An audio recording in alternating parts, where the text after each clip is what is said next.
नमस्कार, न्यूज 21 लाखांदूर मध्ये मी आशिष साखरे आपल्या सर्वांचे स्वागत करीत आहे। मी लोकांच्या मनात होतो, पण अचानक सर्व गावांमधून लोकांचा जो प्रतिसाद आम्हाला मिळाला त्या प्रतिसादामुळे आपोआप आमची उमेदवारी पण भक्कम झाली। यावेळी वर्तमान आमदार जे आहेत तर त्यांच्याबद्दल जी नाराजगी आहे, नुसतं पैसे वाटून राजकारण होत नाही हे मला कधीच दिसले नाही। लोकांच्या संकटामध्ये हे कधी दिसले पण नाही। 4 महिने पहिले काही लोक या क्षेत्रामध्ये आले, या मातीमध्ये बघा मतांचं विभाजन होईल असं मला वाटत नाही, पण शेवटच्या क्षणी त्यांना पक्ष दिसेल आणि ते येतील। मी भारतीय जनता पार्टीचा किसान आघाडीचा अध्यक्ष होतो, म्हणून जिल्हा परिषद मधूनच याची तिकीट कापण्याची व्यवस्था त्यांनी लावली। या 25 वर्षाच्या काळामध्ये रिझल्ट मिळायला पाहिजे होतं। त्यांच्या स्वतःच्या गावामध्ये अजून पाणी पोहोचलं नाही। त्या संघर्षामध्ये ते लोक गरीब आहेत, मी त्याच्यामध्ये श्रीमंत आहे। सध्या आम्ही आहोत साकोली विधानसभा क्षेत्रात।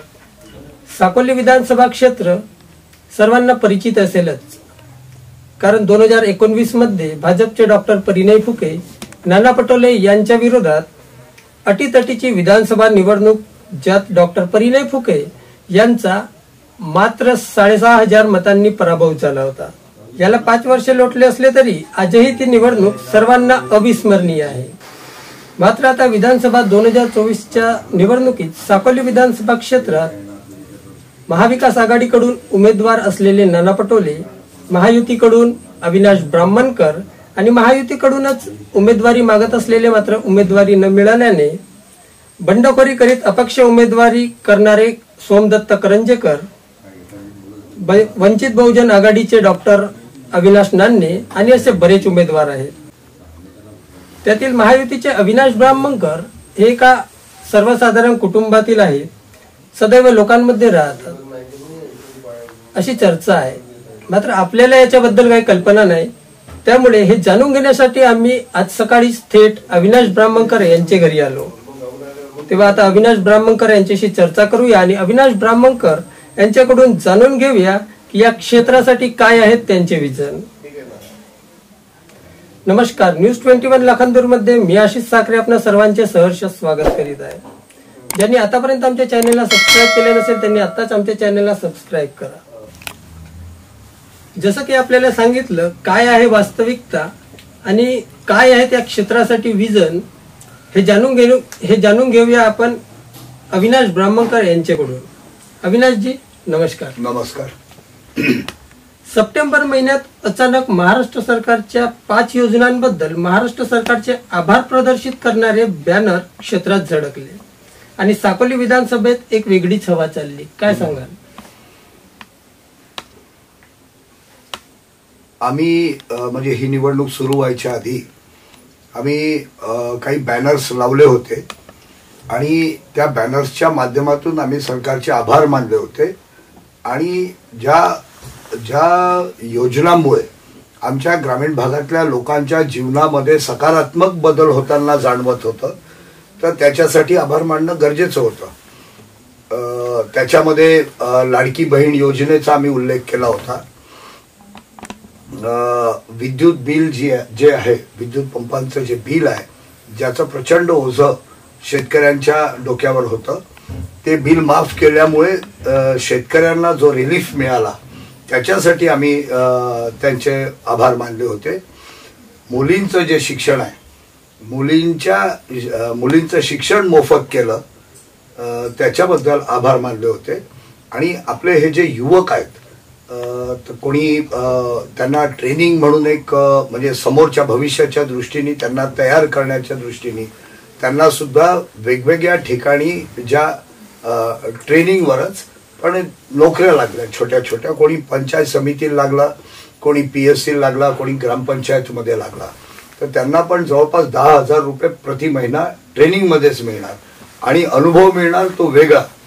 तर अनेक तरुण पोरं गावांमधले त्या ट्रेनिंगमध्ये लागले, त्याच्यासाठी सुद्धा आम्ही आभार मानलो। वेगळ्या वेगळ्या गोष्टींना घेऊन ज्या योजनांचा डायरेक्ट प्रभाव आपल्या ग्रामीण भागावरती पडतो, सकारात्मक बदल, या सर्व गोष्टींसाठी आम्ही सरकारचं आभार मानलो होतो। त्यावेळेपासून अविनाश ब्राह्मणकर हे निवडणूक रिंगणात उतरणार किंवा उतरले अशी चर्चा चालली, तर त्यावेळेस तुमचा विजन होता की आपल्याला निवडणूक लढवायची आहे? निवडणूक लढायची आहे म्हणून बॅनर लावले अशातला भाग नाही. मी मागच्या 28 वर्षापासून आमच्या ग्रामीण भागामध्ये काम करतो आणि काम करत असताना मी कधीच बॅनर पोस्टर वगैरे लावले नाही. माझा म्हणजे सोशल मीडिया डेफिनेटली एक खूप सशक्त माध्यम आहे, पण माझा स्वतःचा विश्वास डायरेक्ट गावांमध्ये जाणं आणि सरळ सरळ लोकांशी बोलणं, बसणं, त्यांच्या सुखदुःखामध्ये सामील होणं आणि जे जे मुद्दे आहेत किंवा ज्या ज्यावेळी लोक संकटामध्ये सापडले, शेतकरी आहेत, शेतमजूर आहेत, ग्रामीण भागातले लोक आहेत, तर त्यांच्याशी डायरेक्ट संवाद साधून आपण काय मदत करू शकतो या प्रयत्नांमध्ये मी नेहमी राहिलो. आणि त्याच्यामुळे मी लोकांमध्ये होतोच आणि माझ्या हातून आजपर्यंत अशी कोणती चूक झाली नाही. जसं साधारणतः भ्रष्टाचाराचे आरोप असतात, बोलण्या चालण्यातून लोकांना दुखवण्याचे आरोप असतात, किंवा यांनी आम्ही गेलो तर आम्ही जेव्हा त्यांच्याशी बोललो किंवा कोणतं काम सांगितलं तर त्यांनी काम न करता आमचा अपमान केला, तर अशा प्रकारच्या कोणत्याही चुका माझ्या हातून आजपर्यंत ईश्वराच्या कृपेने झाल्या नाही. मी लोकांच्या मनात होतो, पण मी त्यावेळी ज्या पक्षात होतो तिथून विधानसभेची तिकीट कशी काय मिळेल या संभ्रमामध्ये लोक होते. आणि जेव्हा आम्ही आभार मानले बॅनरच्या माध्यमातून, तर अचानक म्हणजे मला पण अपेक्षित नव्हतं, पण अचानक सर्व गावांमधून लोकांचा जो प्रतिसाद आम्हाला मिळाला, त्या प्रतिसादामुळे आपोआप आमची उमेदवारी पण भक्कम झाली. असं म्हणता येईल का की लोकांनी तुम्हाला प्रेरणा दिली विधानसभेत निवडणूक लढवण्याची? डेफिनेटली. खरं पाहिलं तर म्हणजे मी भारतीय जनता पार्टी असो किंवा महायुतीचे जितके मित्र पक्ष आहेत, त्या पक्षांमधले जे नेते आहेत, नेते मंडळी आणि कार्यकर्ते, मी सगळ्यांचा आभारी आहे की त्यांनी माझ्यासारख्या साधारण माणसाला भारतीय जनता पार्टीची अधिकृत उमेदवारी दिली. पण विषय असाही आहे सॉरी की कोणताही पक्ष बिना विचार केल्या, विचार न करता कोणाला उमेदवारी देत नाही. सर्वे होतात, जनतेमधून थेट सर्वे होतात आणि ज्या उमेदवाराला जनतेकडनं चांगला प्रतिसाद मिळून राहिला सकारात्मक, त्याला तिकीट देण्याचा विचार करतात. यावेळी वर्तमान आमदार जे आहेत, जे पदांनी मोठे होते आणि मागच्या अनेक वर्षांपासून ते प्रतिनिधित्व करतात आहेत, तर त्यांच्याबद्दल जी नाराजगी आहे, त्या नाराजगी वर विचार केल्यानंतर या व्यक्तीला म्हणजे नेतृत्व करत असताना यांना पर्यायी माणूस कोण, की जो लोकांमध्ये ऑलरेडी मिसळलेला आहे. आम्ही अनेक मुद्दे उचलले शेतकऱ्यांचे, शेतकऱ्यांचा आवाज नेहमी बुलंद करण्याचा प्रयत्न केला ग्रामीण भागामध्ये. तर पर्याय म्हणून अचानक मी पब्लिकला आवडायला लागलो आणि त्यांनी जो प्रतिसाद दिला तोच प्रतिसाद, सकारात्मक प्रतिसाद, हा त्यांच्या सर्वेमध्ये आला. सर्व पक्षांच्या, भारतीय जनता पार्टीच्या सुद्धा आणि जे मित्र पक्ष आहेत त्यांच्या सुद्धा लक्षामध्ये आला की या व्यक्तीला समजा आपण उमेदवारी दिली तर लोकांचा विश्वास याच्यावरती आहे, हा इतक्या वर्षांपासून काम करतोय. आणि मग बाकीचे जे समीकरण असतात राजकारणाचे, त्याच्यामध्ये मी फिट बसत होतो. तर त्यांनी आणि आपली उमेदवारी द्यायला, मला असं वाटतं 29 तारीख ही शेवटची तारीख होती फॉर्म भरायची. 27 तारखेला रात्री तिकीट झाली. म्हणजे शेवटच्या क्षणापर्यंत पक्षांनी पूर्ण विचार करून आणि साहजिकपणे भारतीय जनता पार्टीचे जितके वरिष्ठ नेते आहेत हे सगळे परिपक्व लोक आहेत आणि विचार न करता तिकीट देऊन राहिले असं होतच नाही. त्यांनी सर्व गोष्टींचा विचार केला आणि मगच तिकीट दिले. एकीकडे असा समज आहे की राजकारण हे सर्वसामान्य माणसाचे नाही आणि त्यातल्या त्यात तुम्ही सर्वसाधारण कुटुंबातून ना, हे कसं काय साध्य? नाही, राजकारण सर्वसामान्य माणसांचंच आहे. विषय असा येतो की जे पैसेवाले लोक आहेत त्यांच्याजवळ ते म्हणजे सर्वच नाही, पण काही काही लोक असे असतात की ते जेव्हा निवडणुकीमध्ये उतरतात किंवा विचार करतात की बा मला निवडणूक लढायची आहे, तर ती कशी लढायची, तर ते फक्त पैशांचाच विचार करून लढतात.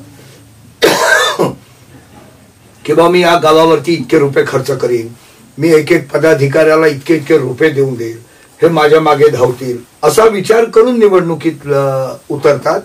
आणि एक सर्वसाधारण माणूस ज्याच्याजवळ पैसा नाही तो लोकांमध्ये मिसळून जातो, त्यांचा विश्वास कमावतो. आणि जेव्हा लोकांचा विश्वास त्याच्यावर बसतो, अनेक मुद्दे तो हाताळण्याचा प्रयत्न करतो, कष्ट घेतो, मेहनत करतो, त्याच्यानंतर त्याला जो प्रतिसाद मिळतो हा बराच काळ टिकणार असतो. नुसतं पैसे वाटून राजकारण होत नाही. आता काही लोक असे आहेत की त्यांचं फक्त पैसे वाटणं सुरू आहे. आमच्या इकडे लोक रोज संकटात सापडतात.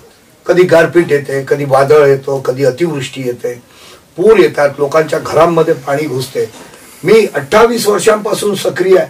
याच्यातले काही लोक आता जे पैशांच्या भरोश्यावर निवडणुकीत आहेत, काही अपक्ष उमेदवार आहेत, हे मला कधीच दिसले नाही लोकांच्या संकटामध्ये, कधीच नाही. पूर बघितले मी, अतिवृष्टी बघितली, गारपीट पाहिली, वादळ बघितले, धान खरेदी केंद्रांचा प्रॉब्लेम यायचा, बोनसला घेऊन प्रॉब्लेम यायचा, विद्युतचे प्रश्न होते, प्रमुख मुद्दे हे कधी दिसले पण नाही. 4 महिने पहिले काही लोक या क्षेत्रामध्ये आले, या मातीमध्ये, आणि कधीच लोकांच्या संकटामध्ये उभे नव्हते.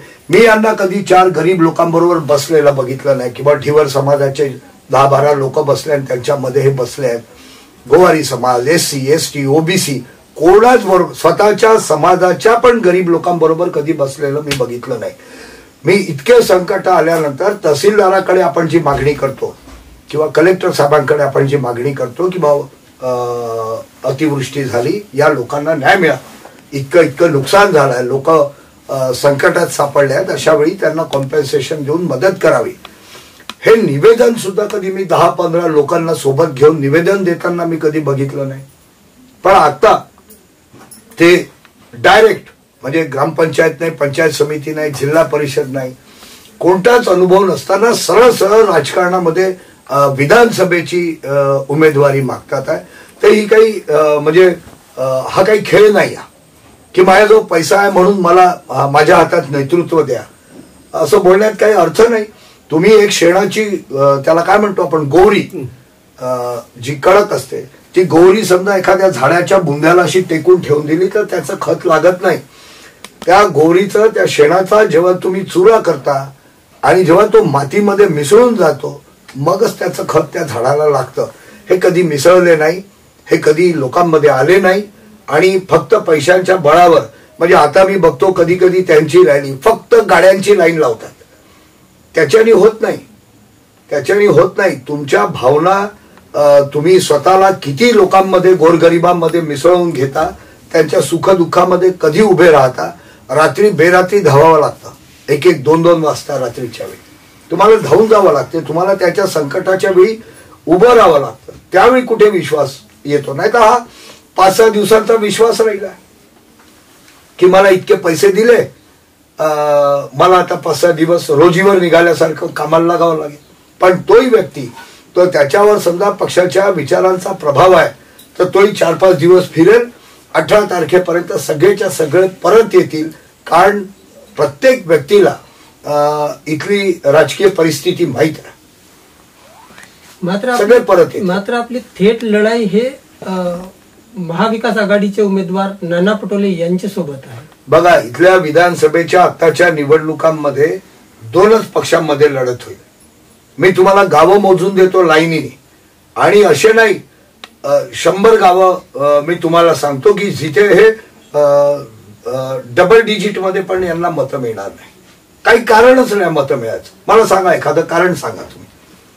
जो अपक्ष उमेदवाराबद्दल तुम्ही बोलताय, तर मला एक कारण सांगा किंवा या मुद्द्यामध्ये शेतकऱ्यांना घेऊन या माणसांनी 15 दिवस लढा दिला, 10 दिवस लढा दिला, उपोषणावर बसले, मोर्चा काढला, आंदोलन केलं, निवेदनं दिले, आणि भांडत राहिला, आणि शेवटी जाऊन शेतकऱ्यांना किंवा ग्रामीण भागातल्या लोकांना न्याय मिळवून दिला. असा माणूस नेता म्हणून पाहिजे. असं एखादं कारण मला दाखवत. कधी होते, कुठे होते? 4 महिने पहिले हे या मातीमध्ये आले, या जिल्ह्यात आले. यांना गावं पण माहित नसतील अनेक. राजकारणात आपले पहिले पाऊल ते आतापर्यंत विधानसभेची उमेदवारी, कसा राहिला आपला प्रवास? जिल्हा परिषदला मी एकदा पंचायत समितीला निवडून आलो, मी दोनदा जिल्हा परिषदला निवडून आलो आणि जितके गावं आमच्या क्षेत्रामध्ये येतात आहेत त्या सर्व गावातल्या ज्या वेगळ्या वेगळ्या अडचणी आहेत त्या अडचणी सोडवण्याचं काम आणि गावामधला जो इन्फ्रास्ट्रक्चर आहे, काही रस्ते आहेत, काही ज्या लोकांच्या गरजा आहेत ज्या जिल्हा परिषदच्या माध्यमातून आम्ही सोडवू शकतो त्या सर्व सोडवण्याचा आटोकाट प्रयत्न केला. जिल्हा परिषद सदस्य असताना कशी राहायची आपली दिनचर्या? बघा, मी म्हणजे सदस्य राहिलो आणि मध्ये पण गॅप गेली, त्यावेळी माझ्याजवळ कोणतेही पद नव्हतं. पण मी हारलो तरी, मी जिंकलो तरी, मला तिकीट मिळाली तरी किंवा तिकीट नाही मिळाली तरी माझी दिनचर्या एकच असते. म्हणजे कोरोनाच्या काळामध्ये सुद्धा माझ्या घरचे 3-4 लोक पॉझिटिव्ह होते. त्या पण काळामध्ये मी गावाला सोडून, संकटामध्ये सोडून मी गेलो नाही. मी गावातल्या लोकांबरोबर इथेच याच गावामध्ये उभा होतो. महायुतीकडून उमेदवारी न मिळाल्याने आपल्याच पक्षातील आपले सहकारी आपल्या विरोधात लढत आहेत. त्यामुळे आपल्या कार्यकर्त्यांमध्ये किंवा भाजपच्या कार्यकर्त्यांमध्ये म्हणू आपण संभ्रम निर्माण झाला. त्यामुळे मतांचे विभाजन होऊन विरोधकाला याचा थेट फायदा होईल अशी चर्चा आहे. बघा, मतांचं विभाजन होईल असं मला वाटत नाही. ज्या लोकांचं विभाजन होईल किंवा म्हणजे जे लोक पक्ष सोडून बाहेर जातील ते लोक कधी पक्षाचे होते किंवा त्यांच्यावरती पक्षाच्या विचारधारेचा कधी एकेकाळी पगडा होता, प्रभाव होता असं मान्य करायला मी तयार नाही. भारतीय जनता पार्टी हा एक चांगल्या विचारांचा पक्ष आहे, सर्वसाधारण माणसाच्या पाठीशी उभा राहणारा पक्ष आहे आणि एका चांगल्या विचारधारेतून बाहेर जाणं तर ते काही कोणाच्या डोक्याला पटण्यासारखं नाही आहे. मी जसं मगाशी म्हणालो की भारतीय जनता पार्टी सारखा पक्ष सोडून अशा व्यक्तीबरोबर उभं राहणं जो कधीच कुठेच दिसला नाही संकटाच्या वेळी, त्यांचं इथे कोणतं कामही नाही, इव्हन भारतीय जनता पार्टीच्या कोणत्याही मीटिंगमध्ये आम्ही या व्यक्तीला पाहिलं नाही असं सांगणारे शेकडो लोक भारतीय जनता पार्टीचे आहेत की आम्ही यांना कधीच पाहिलं नाही. तर आम्ही यांना भारतीय जनता पार्टीचा सदस्य मानायचं कसं? आणि जर सदस्य होते तर मीटिंगला का नाही आले? कोणत्याच मीटिंगला नाही. तर मतांचं विभाजन जसं म्हणजे भासवण्याचा प्रयत्न केला जातो आहे सोशल मीडियाच्या माध्यमातून तसं काही विभाजन होणार नाही. काही लोक वेगवेगळ्या कारणांनी वेगवेगळ्या उमेदवारांना जाऊन जॉईन होतात, ते जॉईन होतीलही पण शेवटच्या क्षणी त्यांना पक्ष दिसेल आणि ते येतील आणि अशी त्यांची संख्या खूप जास्त नाही आहे. साकोली विधानसभा क्षेत्रात जातीचे राजकारण होते, मात्र आता तर महाविकास आघाडीचे आणि आपण सुद्धा एकाच जातीचे असले, त्यामुळे कसे पाहते या निवडणुकीकडे? बघा, स्पष्टपणे आणि प्रामाणिकपणे सांगतो म्हटलं तर मी कधीच जातीचं राजकारण केलं नाही. मी घरातून जो सकाळी निघतो तर मी रात्रपर्यंत मी लोकांमध्ये असतो आणि हे करत असताना की मी माझ्या जातीच्या म्हणजे जास्त संख्येने माझ्या जातीचे लोक आहेत त्याच गावात मी जाईल किंवा त्याच लोकांना मदत करील असा तर कधी विचारही माझ्या मनामध्ये आला नाही. मी बाहेर निघालो तर मी माणुसकीच्या आधारावरती काम करतो. त्याच्यामध्ये समाजाचे लोक असो, कोणाचाही काहीही मुद्दा असो तर मी त्यांना सहकार्य करण्याचा किंवा त्यांच्या ज्या अडचणी आहेत त्या सोडवण्याचा आटोकाट प्रयत्न करतो. आणि हे मी म्हणजे काही महिन्या 2 महिन्यापासून नाही करत आहे. निवडणूक आली तर आता बाहेर निघा, याला मदत करा, त्याला 28 वर्ष झाले मी रोज माझं हीच दिनचर्या आहे आणि अनेक मुद्दे मी हाताळले आणि मला नाही वाटत कोणी की मी फलाण्या जातीचा आहे म्हणून त्याच जातीचे लोक मला मत देतील. सगळ्याच जातीचे लोक, सगळ्या धर्माचे लोक ते माझ्या सोबत आहेत आणि अनेक गावं अशी आहेत की जिथे माझ्या जातीचा एकही माणूस नाही, एकही घर नाही, पण तरी त्या गावामधून मी 60% राहील. आपण राष्ट्रवादीचे कार्यकर्ते आणि आता आपल्याला भाजपमधून उमेदवारी मिळाली, या निवडणुकीनंतर आपण घरवापसी करणार की भाजपमध्येच राहणार? नाही, घरवापसीचा म्हणजे माझी ऍक्च्युली आता घरवापसी झाली आणि मी परत घरी आलो. मी भारतीय जनता पार्टीचा किसान आघाडीचा अध्यक्ष होतो आणि त्या 2.5-3 वर्षाच्या काळामध्ये मी अनेक मुद्दे हाताळले. तुम्ही भारतीय जनता पार्टीच्या सर्व कार्यकर्त्यांना विचारून घ्या. धान खरेदी केंद्राचा प्रश्न असो, बोनसचा प्रश्न असो, विद्युतचा प्रश्न असो, या सर्व गोष्टींवरती मी भारतीय जनता पार्टीचा किसान आघाडीचा अध्यक्ष या नात्याने मी लढा दिलेला आहे. लोकांना माहित आहे. आणि मी लढतो म्हणजे असा नुसता कुर्ता पैजामा घालून उभा राहत नाही, तर मी स्वतःला झोकून देतो आणि मी माझे 100% देतो. आणि प्रामाणिकपणे मी भारतीय जनता पार्टीचं काम करत होतो. ज्या दिवशी जिल्हा परिषदचा विषय आला त्यावेळी आता जे लोक अपक्ष उमेदवाराबरोबर उभे आहेत आणि ताकद लावून राहिले, किंवा काही लोक म्हणतात की हा उमेदवार आयात केलेला आहे, खरं बघितलं तर याच विधानसभेच्या निवडणुकीमध्ये मला उमेदवारी मिळू नये, म्हणजे जिल्हा परिषदची तिकीट दिली तर 100% निवडून येतो हे सुद्धा त्यांना माहित होतं. आणि असं झालं, जिल्हा परिषद सदस्य हा व्यक्ती बनला भारतीय जनता पार्टीतून, तर येणाऱ्या विधानसभेत म्हणजे ही जी आता सुरू आहे या विधानसभेमध्ये हा व्यक्ती आपल्या उमेदवारीला घेऊन स्पर्धेमध्ये येईल. म्हणून जिल्हा परिषद मधूनच याची तिकीट कापण्याची व्यवस्था त्यांनी लावली. प्रचंड विरोध केला ते जे अपक्षाबरोबर उभे आहेत त्या नेत्यांनी. आणि आता तेच म्हणजे ज्यांनी मला पक्षाच्या बाहेर ढकललं त्यांनीच तेच आता हा आयात केलेला उमेदवार आहे असं बोलतात. नेमक्या कोणत्या मुद्द्यांवर आपण निवडणूक लढत आहात किंवा काय आहे आपला अजेंडा? आपल्या साकोली विधानसभा क्षेत्राच्या विकासाच्या बाबतीत बोलत असताना विकासाला घेऊन जे मापदंड आहेत, आरोग्य, तुमचा उद्योगधंदे, रोजगार, सिंचनाची व्यवस्था, हे जे मापदंड आहे, ज्या क्षेत्रामध्ये मुळीच काम झालेलं नाही आपल्या भागामध्ये त्याच काही क्षेत्रांमध्ये काम करण्याची माझी इच्छा आहे. एक साखर कारखाना वगळता आपल्या क्षेत्रात रोजगाराचे सोर्स नाही, हा मुद्दा म्हणजे सर्वात चर्चेत आहे. तर रोजगारासाठी आपले काय प्रयत्न असणार? बघा, रोजगार मिळवत असताना आमच्या ग्रामीण भागामध्ये युवकांमध्येच वेगळे हे आहेत. काही लोक चांगलं शिक्षण घेऊन आहेत, ग्रॅज्युएट्स आहेत, है ना. काही लोक 12वी पास आहेत, त्यांना सुद्धा रोजगार मिळाला पाहिजे. काही शेतकऱ्यांचे मुलं आहेत जे शेतीच्या त्यांच्या पारंपरिक धंद्यामुळे किंवा तितकी जबाबदारी त्यांच्या खांद्यावर आहे, ते घर सोडून बाहेर जाऊ शकत नाही, कारण शेती पण सांभाळायची आहे, परिवार सांभाळायचा आहे, तर ते गावामध्येच राहण्याच्या मानसिकतेत आहे. पण त्यालाही शेवटी रोजगार मिळावा. तर वेगळ्या वेगळ्या प्रकारचे जे तरुण पोरं आहेत त्यांना त्या टाईपचे जे रोजगार जो आहे तो त्यांना मिळावा अशी आपली इच्छा आहे. काही लोक गृह उद्योगामध्ये जाणं गरजेचं आहे. जे शेती सोडू शकत नाही ते तरुण पोरं म्हणजे शेती सोडू शकत नाही, परिवार सोडू शकत नाही, कारण रोजगाराची संधी नसल्यामुळे एखाद्या तरुण पोराला एकतर गाव सोडावं लागेल किंवा जिल्हा सोडावा लागेल. जिथे चान्स मिळतो तिथे जावं लागेल. ते त्याच्यासाठी शक्य नाही, तर घरीच राहून शेती पण सांभाळणं आणि एक रोजगार एक्स्ट्रा म्हणजे ज्याला आपण पूरक व्यवसाय म्हणतो तो त्याला घरी उभा करावा लागेल, ज्याला आपण गृह उद्योग म्हणतो. आता शेती करणाऱ्या युवकासाठी दूध उत्पादन हा सुद्धा एक चांगला व्यवसाय आहे. जे मुलं शिकलेले आहेत, एज्युकेटेड जे मुलं आहेत त्यांच्यासाठी वेगळ्या टाईपचा रोजगार आहे.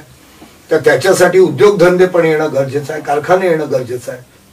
किंवा त्यांच्यासाठी म्हणजे तसं बघितलं तर रोजगाराचे शेकडो चॅनल आहेत वेगवेगळे. तर कोणी आता AI मध्ये चालले, आर्टिफिशियल इंटेलिजन्स त्याचा कोर्स करून राहिले, अनेक वेगवेगळे कोर्सेस आहेत. पण त्याच्याबद्दल काही एक्सपोजर आपल्या ग्रामीण भागातल्या युवकांमध्ये नाही आहे. तर त्यांच्यासाठी जे ट्रेनिंग सेंटर्स आहेत जे त्यांना पूर्ण माहिती देतील की तुम्ही कोणत्या कोणत्या दिशेने जाऊ शकता रोजगारासाठी, त्याची माहिती दिल्यानंतर ते तरुण आमचे युवा मित्र आहेत ते ठरवतील की मला कोणत्या दिशेला इंटरेस्ट आहे, त्या बाजूची बरोबर त्याला ट्रेनिंग देऊन तयार करावं लागेल. आणि महत्वाचं असं आहे की ग्रामीण भागातल्या तरुण पोरांमध्ये निराशा येता कामा नये. त्यांना मोटिवेट करणं, त्यांना प्रोत्साहन देणं खूप गरजेचं आहे. मागील लोकसभेत किंवा या विधानसभेत पक्षाचा जो अजेंडा असतो तो स्टेट लेवलचा किंवा सेंट्रल लेवलचा असतो. मात्र इथे तुम्ही उमेदवार म्हणून इथून प्रचारात आहात किंवा इथून तुम्ही उमेदवारी करत आहात, तर त्याच्यामध्ये स्थानिक जे मुद्दे असतात, स्थानिक लेवलचे जे मुद्दे असतात त्याच्यावर उमेदवार बोलताना दिसत नाही किंवा प्रचारातही तसा काही त्यांचा दिसत नाही. नाही, आता आम्ही रोज जवळपास 20 ते 25 गावांमध्ये चाललो. ही निवडणूक लागायच्या आधी आम्ही एक परिवर्तन यात्रा काढली. या परिवर्तन यात्रेमध्ये मी जवळपास 130 ते 140 गावं पायी पायी प्रत्येक गावात चालून जाऊन प्रत्येक व्यक्तीला मी भेटलो. आम्ही कधीच या पूर्ण याच्यामध्ये दिल्ली आणि मुंबईच्या गोष्टी केल्या नाही. इथले जे स्थानिक मुद्दे आहेत, लोकांच्या काय गरजा आहेत, त्यांच्या मनातली वेदना, त्यांची पीडा, त्यांच्या अडचणी, या सगळ्या समजून घेऊन आम्ही त्याच्यावर बोलून राहिलो. आज आमच्या साकोली आणि लाखनी तालुक्यातल्या कोणत्याही गावातल्या कोणत्याही व्यक्तीची समजा तब्येत खराब झाली तर त्यांना भंडारा आणि नागपूरशिवाय पर्याय नाही. लाखांदूरचा कोणताही व्यक्ती असो, तब्येत खराब झाली तर सरळ ब्रह्मपुरीला जातात. तर ही आरोग्याची काळजी घेण्याची जी व्यवस्था आहे ती इथेच उभी राहावी, जेणेकरून कोणालाही बाहेर जायची गरज भासली नाही पाहिजे. आणि बऱ्याच गोष्टी आहेत. सिंचनाची व्यवस्था, आज चुलबनचा प्रकल्प जो आहे ज्याच्या अंतर्गत 23 ते 24 गावं येतात, आजपर्यंत एकाही गावाला पाणी मिळालं नाही. तिकडे भुरेजंगीचा प्रकल्प आहे, त्याचाही तोच विषय आहे. अनेक क्षेत्र असे आहेत, म्हणजे गावांचे पॉकेट्स की ते आजही सिंचनापासून वंचित आहे. आणि वर्तमान आमदारांना इथल्या जनतेने प्रचंड वेळ दिला. 25 वर्षाचा काळ होऊन गेला. या 25 वर्षाच्या काळामध्ये रिझल्ट मिळायला पाहिजे होतं, शेतामध्ये पाणी यायला हवं होतं, ते आजपर्यंत आलं नाही.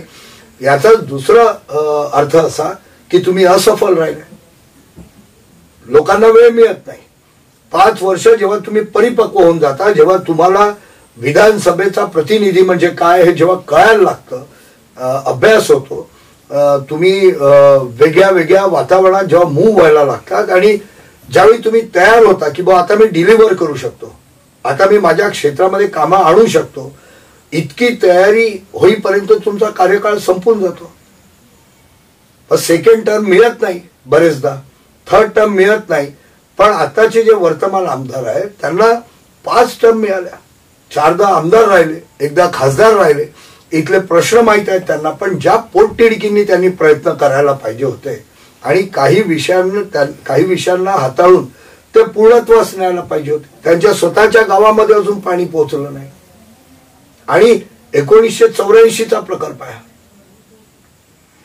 तर तो अजूनपर्यंत पाणी आलं नाही. आमचा पॉकेट जो आहे दिघोरी आणि आजूबाजूचा परिसर, हा भाग सुद्धा सिंचनापासून वंचित आहे, ज्याच्यासाठी आम्ही अनेकदा झरीचे आंदोलनं केले, आमच्यावर केस चालली 10-12 वर्ष. पण याच्यामध्ये नाही झालं, एकदाच होऊच शकत नाही, गोष्ट वेगळी आहे. पण तुमचा प्रयत्नच नाही दिसला. प्रयत्न केल्यावर एखादी गोष्ट समजा जमली नाही तर विषय वेगळा असतो, पण प्रयत्नच नाही केला तर मग मात्र विषय प्रॉब्लेमॅटिक होऊन जातो. मागे आपण झरीचा आणि कायनामाइट जे त्याच्यासाठी काहीतरी प्रयत्न केले होते, कुठपर्यंत गेली किंवा काय झाले ते नाही. त्याच्यामध्ये दहेगावला त्यावेळी काही कार्यकर्त्यांनी मिळून हे केलं होतं आणि त्याच्यामध्ये काही टेक्निकल प्रॉब्लेम्स आहेत. टेक्निकल प्रॉब्लेम्स म्हणजे त्या दहेगाव माइन्सचे जे मालक आहेत, म्हणजे ते मालक आणि गव्हर्नमेंट, तर माझ्या माहितीनुसार ते सेंट्रल गव्हर्नमेंटच्या अंडर येतं. तर त्यांच्यामध्ये काही टेक्निकल गोष्टींना घेऊन काही वाद आहे, तर ते सोडवण्याचा मध्यंतरीच्या काळामध्ये प्रयत्न झाला होता. आणि त्यांनी पण एक आश्वासन दिलं होतं की आम्ही लवकरात लवकर ती माइन्स चालू करू म्हणून. आम्ही येत असताना विचारलं अविनाश ब्राह्मणकरचा घर कोणतं आहे, जवळपास आल्यावर लोकांनी सांगितलं हा घर आहे. इथं येताना आम्हाला शंका वाटली की विधानसभेची उमेदवारी आणि हा कौलाचा घर हो की नाही. तर म्हणजे तुम्ही इथंच वास्तव्य करता. मला आश्चर्य याचं वाटतं नेहमी की ते हजारो लोक, म्हणजे जितकी जनता आहे मतदार, 99% लोक साधारण आहेत. 99%. मग याच्यात कोणीच लढायचं नाही. म्हणजे मग असं व्हायला नको की तुम्हाला समजा, म्हणजे आपण याला लोकशाही म्हणतो, आणि असं व्हायला नको भविष्यामध्ये की तुम्हाला समजा नेतृत्व करायचं आहे तर तुम्ही पासबुक घेऊन दाखवायची की माझ्याजवळ इतके पैसे आहेत, तेव्हा मग तुम्हाला पात्र करतील. कोणी पण लढू शकतो. ज्याच्या मनगटामध्ये ताकद आहे तो प्रत्येक व्यक्ती लढू शकतो. आणि काही लोकांचा विश्वास असेल की बा असा माणूस आपल्याला प्रतिनिधी म्हणून पाहिजे, तर बरेच लोक आहेत जे तुम्हाला सहकार्य करतात. आज माझ्याजवळ माझे असे अनेक मित्र आहेत की त्यांचं असं म्हणणं आहे की अविनाश भाऊ तुम्ही टेन्शन घेऊ नका, या 5 गावांचा खर्च मी सांभाळून घेतो. असे अनेक मित्र आहेत माझे. काही लोक स्वतःच्या गाडीने फिरून राहिले, काही अडचण नाही. आणि ठीक आहे, आपण साधारणतः आपण त्यांच्या इतका खर्च करू शकत नाही, मला त्या स्पर्धेमध्ये उतरायचंही नाही. पण माझे केलेले कामं, मी केलेला संघर्ष, त्याच्यामध्ये ते पण गरीब आहेत. ते काहीच केलं नाही त्यांनी. ते त्या संघर्षामध्ये ते लोक गरीब आहेत. मी त्याच्यामध्ये श्रीमंत आहे. ते पैशांनी श्रीमंत आहे, मी पैशांनी कमी आहे. आणि लोकांना पैसेवाले काही लोकांच्या घरचा किराणा घेऊन देणार नाही. संकटात सापडले तर तुम्ही स्वतः त्यांच्या बाजूला उभे पाहिजे लोकांना. मी ते काम करतो. मी रात्रीच्या 1-1 वाजता कोणी फोन केला, काही अडचण असली तर मी रात्रीच्या 1 वाजता मोटरसायकलनी जंगलातून जाईल, पण मी जातो. मी त्याचा विश्वास तुटू देत नाही. तुम्ही जरा या लोकांशी बोला बरं, रात्री 1 वाजता म्हणून. ते हे ड्रायव्हर आणि 4 लोक सोबत घेतल्याशिवाय, आणि ते पण 4 व्हीलरनी, हे येऊ शकत नाही, येणारही नाही. मी तर म्हणतो 4 व्हीलरनी पण नाही येणार, सकाळी म्हणते. तर हे होते महायुतीचे उमेदवार अविनाश ब्राह्मणकर. आपण ज्यांच्याकडून सर्व माहिती जाणून घेतलेली आहे. अविनाशजी, धन्यवाद आपला मूल्यवेळ दिल्याबद्दल. थँक्यू.